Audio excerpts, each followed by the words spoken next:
Yung magandang araw sa inyo mga bay. Pag-uusapan natin ngayon kung paano nga ba natalo yung Gilas Pilipinas mga bay, no? Kontra sa New Zealand kahapon. Okay, sa score na 106 to 102. Very very close fight, double overtime mga bay, no? So, himay natin yan kung ano yung mga rason kung bakit natalo ang Gilas Pilipinas sa New Zealand. Yan. So, simulan natin dyan mga bay, no? Dito kay Justin Brownlee. Okay, so pinaka main factor talaga dyan na masasabi ko is kung ba tayo natalo is nalimitahan nila yung output ni Justin Brownlee. So talagang game plan na yan every time na makakalaban natin yung New Zealand. Nung huli natin sa nakalaban, in-interview yung coach nila. Ganun din yung ginawa nila. Nag-focus lang yung depensa nila kay Justin Brownlee. So, yan talaga yung game plan ng New Zealand, yung limitahan si Justin Brownlee. So, kapag kasi hindi nakascore or hindi nakapag-perform si Brownlee, halos 100% talo yung Gilas Pilipinas dyan. Okay, kung makikita nyo dito, si Justin Brownlee, meron lamang siyang 5 points. Ayan, in 35 minutes of playing time, halos babad siya. Ayan. So, i-check natin kung nakailang field goal attempts ba siya. Dalawa yata. Check natin field goal. Ayan.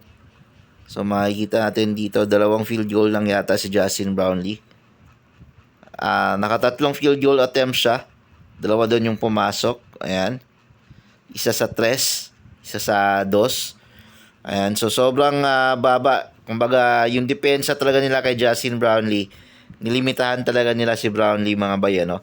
Ayan.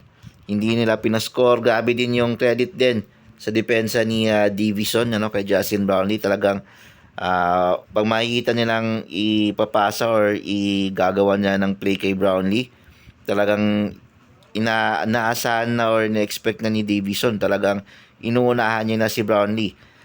Kung napansin niyo sa game kapon, ang dami niyang mga crucial steals and turnovers, ano, na na-commit ni Brownlee dahil sa depensa ni Davison.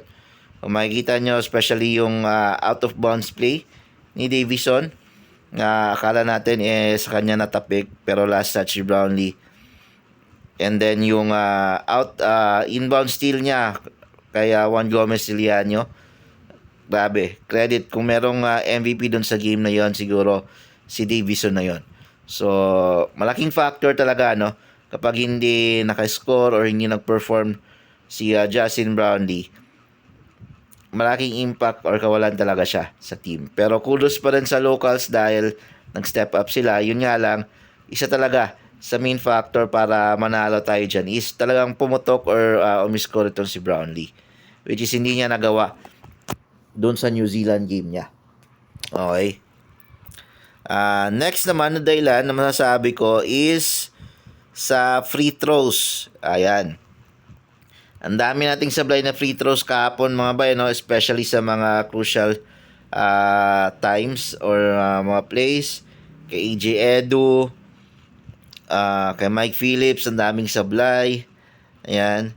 So, kung i-check natin dito yung free throws, 63% lang tayo. Okay, sa free throws kahapon. Ayan. Samantalang 74.3% naman yung New Zealand. So, ang dami nating mga crucial na free throws na dapat sana.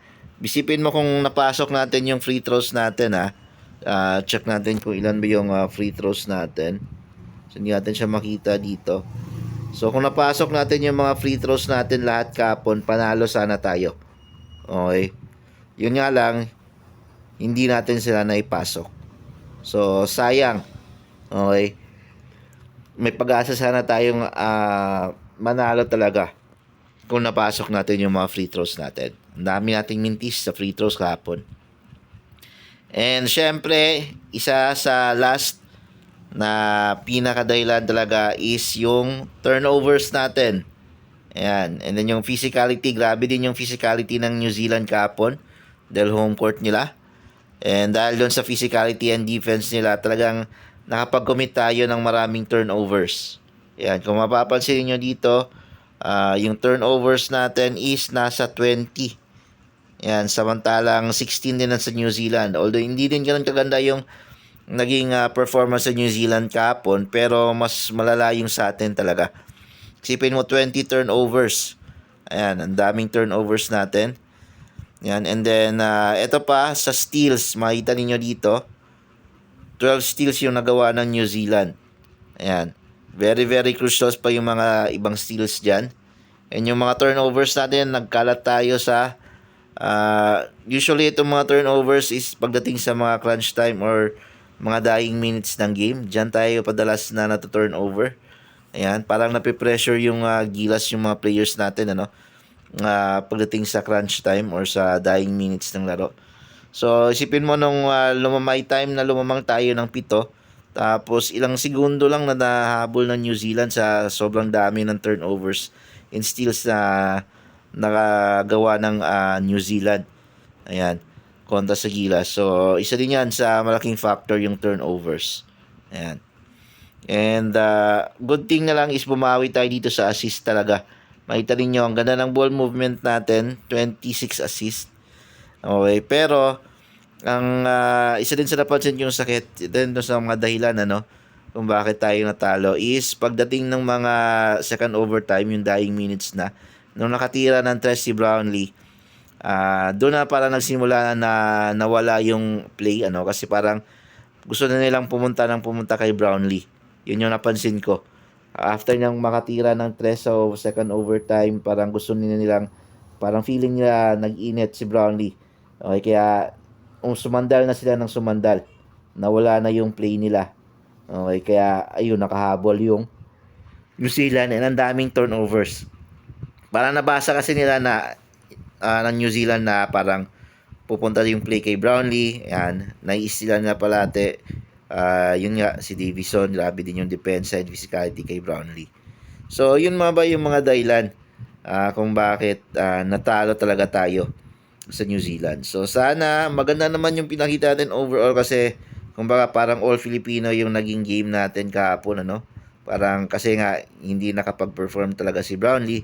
So goods na rin yun na hindi umasa yung Gilas kay Brownlee sa halos sa buong game. Doon lang talaga sila umasa ng mga dying minutes ng second overtime nung nakatira ng test si Brownlee kasi feeling nila momentum na yun para kay Brownlee. Pero yun nga, yun din yung nagpatalo. Yung pag umasa talaga tayo kay Brownlee, natatalo tayo, nakakapag-commit tayo ng maraming turnovers. So, yun lang mga bay. Sana hindi ganito. Makabawi tayo sa Australia pero mukhang malabo tayo makabawi sa Australia. Pero sana dikit yung laban. Bigyan natin ng magandang laban yung Australia sa home court nila. Yun lang mga bay. Maraming salamat sa panonood.